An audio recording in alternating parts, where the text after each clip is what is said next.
Building up a physical real estate portfolio takes time. You can't just buy a new apartment every year and build up a big real estate portfolio in just one decade. But you don't have to wait for one property to be fully paid off before going on the next purchase. In this video, we will look at how you can leverage your way into success and how you can speed up the process of buying real estate. And if you're starting out in real estate, you should avoid some common mistakes that will cost you a lot of money. What's up everyone? My name is Joris. Welcome back to my channel. Investing in real estate can be a great way to set up passive income over time. The biggest advantage of real estate is that you can leverage your acquisitions. With limited starting capital, with limited down payment, you can get returns for the full value of the property you are buying. Let's say the property you are looking to buy is valued at 250,000 euros with a net renting price every month of 800 euros. This means that you will be getting a 3.84% return on your cash. But in this first case, we are not taking into account any costs, upkeep or taxes.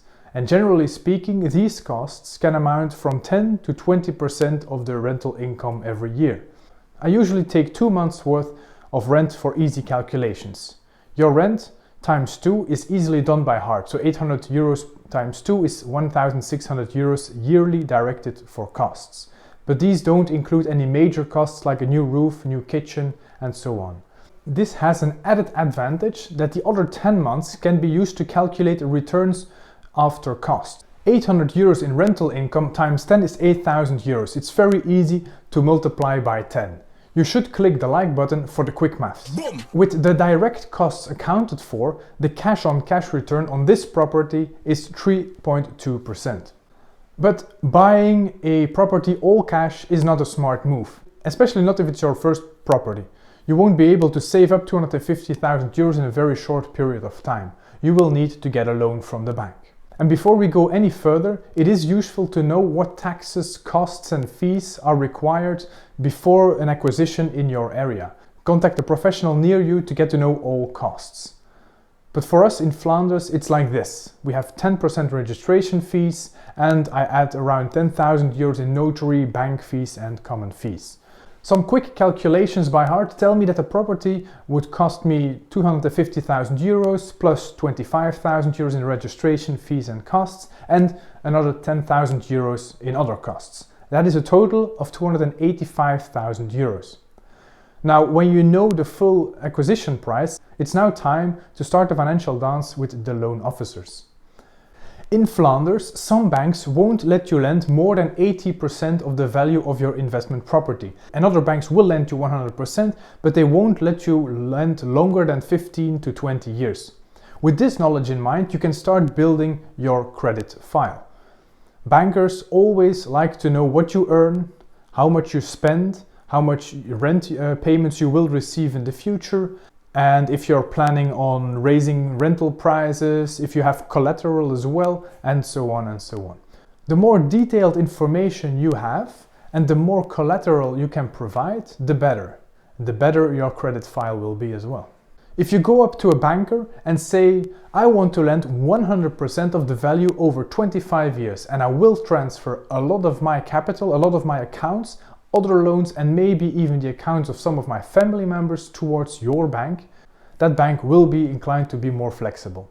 After all, banks use mortgages mainly to keep you as a person linked to the bank for 20-25 years. And don't forget, if the banks lend you money at, let's say, a 1.5% interest rate, that means that they won't have to pay 0.5% on the money that is in their accounts. For them, it's basically a 2% net return. By speaking to several loan officers and by comparing their loan proposals with other banks, you get to know the little fine details that will help you in your investment journey. Back when I went for my first loan on an investment property, I went to one bank and they were offering me 80% of the value of the property on 25 years. I then showed this proposal to another bank and they offered me 100% loan on 20 years. I finally went to a third bank and I ended up with a double loan of 100% of the value. One part was on 25 years and the other part was on 17 years. At the time, this was the best option with the lowest monthly payments. But do note, I am not talking about interest rates here. I personally prefer having a 100% loan and a long running time over a low interest rate. The loan rate and the length of the mortgage will have a higher influence on the monthly payments. And since I prefer to have an adequate cash flow on rental properties, I do not mind the interest rates too much. But for your private property, this is another story. Here you want the lowest interest rate you can get. To boost your credit file even further, you can add current properties to the mix. Sometimes banks will be adamant and will not lend you 100% of the value of the property you are looking to buy. And when you are hitting this wall, you can add your current properties to the mix, to the file. Another bank I spoke to wouldn't let me lend 100% of the value of a property. But they did allow it if I had any other properties. Their policy was to lend a maximum of 80% for the first property. But if you already have some properties that are partly paid off, you can lend 100% of the next one, as long as your global loan-to-value ratio remains under 90%. This means that if I have a property that is, for example, 50% paid off, and I want to buy a new property valued the same way, I can lend 100% of this new property, since my global loan-to-value would only increase to 75%. Let's take this even further. Some banks will even let you lend 110% of the value of the new property to pay for the direct costs related to the new property. And even this will be possible, since the loan-to-value ratio will only increase to 80% in this example. This way, you can use already partly paid off mortgages as leverage to your new properties, and this will speed up the building of your portfolio. But do mind, having new loans and having more loans is great for new acquisitions, but you will have to be able to have sufficient cash flow to fund all those mortgage payments every month. You have to take into account the costs, the taxes, the vacancies, and big repair costs in the future. This being said, banks will also take into account future rental income, but only for 80%. They are accounting for the costs, taxes, and so on. You should definitely add these possible rental incomes to your credit file. Also, if you have any margin to raise the rents in the future, you should also add that to the file. As for the cash flow, banks will allow you to pay off 50% of your monthly income from your wages, and then you can add 80% of the rental income. Do the calculations beforehand so your file is in perfect order. It is best to focus on one or just a few properties at the start of your journey, and you have to start setting up cash flows and start building up your portfolio faster when you have a secure income from the base from your first few properties. Over time, the portfolio can grow exponentially. Don't rush it and take care of your tenants. This is a very important one. Often repairs are needed, and if you don't provide good living arrangements for your tenants, well, they won't stay. And at that point, your return will be lowered because you have vacancies, you have to find new people, and this might endanger your monthly payments altogether. But if all above boxes are ticked and you feel safe you can invest in new property, we can now calculate the return on that property with financial leverage from the bank. Buying that previous 285,000 property with 100% loan, but paying the additional costs yourself, which I always would recommend, by the way, it will leave you with a loan of 250,000 euros on 25 years at a rate of, let's say, 1.5%. This is very feasible at the moment. This means you'll have to pay off around 1,000 euros per month on that singular property. If your rent then is fixed at 800 euros per month, you will have a negative cash flow of 200 euros per month. Or, when accounting for all costs, a negative cash flow of around 335 euros a month. This is 10 times the rental income minus the yearly mortgage payments divided by 12 months. But having to pay up 335 euros per month isn't per se a bad thing, and here is why. Your monthly mortgage payments consist of principal paid off and the interest. And if you look at the first month of payment, you are paying off 688 euros and 32 cents in principal and 310 euros and 25 cents in interest. The interest payments lower every month.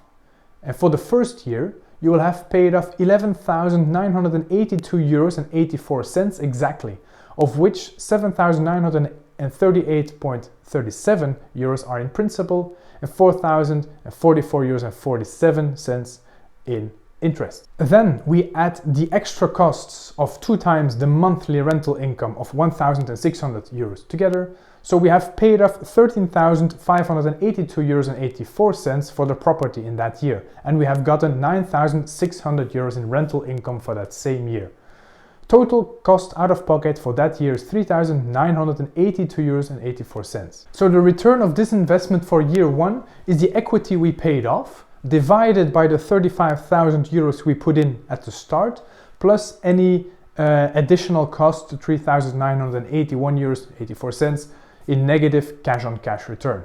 That still is a return of 20.36%. The downside on financing like this is, since you are lending 100%, you are often faced with a negative cash flow, meaning that you will have to pay a certain amount every month, every year, out of your own pocket. If you're lending less, let's say 80% of the value, your return will also be a lot lower.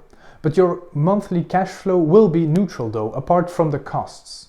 So 6,653.20 euros equity paid off, divided by 76,000 euros invested and 1,600 euros yearly costs, 8.57% net return.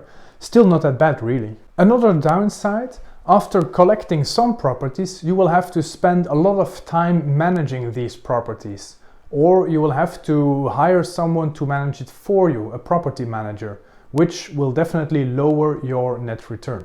The upside of financing is that your tenants are paying off your costs, your interest, and even a part of the principal.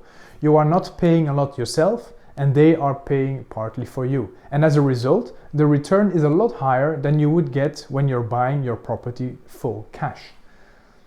Over time, this ratio interest versus principal paid off will also favor the principal paid off, and rent prices will also increase, and thus the net return will be higher in the future. The property will also be rising in value over time, and because we are using leverage, the added value of the property is calculated on the full 250,000 euros value of the property, and not only on the paid off principal. Meaning that if housing prices rise with 2%, your property will be worth 255,000 euros, giving you an added value of 5,000 euros. This could also be added to your return, boosting it up to 33.19% for the 100% loan and 15.02% for the 80% loan. Personally, I do not take these into account, since it really doesn't matter if the property is worth 250,000 euros or 500,000 euros. To me, it's worth 800 euros per month in cash flow. Now, investing in real estate has its pros and it has its cons. Investing with leverage has an even added risk, but if you use it right, you can build up your portfolio of real estate over time. Some things you really have to remember is to use your leverage smartly, know how to build your credit file, how to calculate your costs beforehand, and cash flow, cash flow, cash flow. Speaking of cash, don't forget to add your weekly contribution to the savings challenge. So if you have learned something new today, please leave a like for the YouTube algorithm and consider subscribing. It's free and you can always unsubscribe later. Also hit the notification bell to be notified when a new video comes out. If you want to continue watching my videos, you can start by clicking one of the videos right here. I thank you very much for your support lately, and I will see you in the next video. Cheers!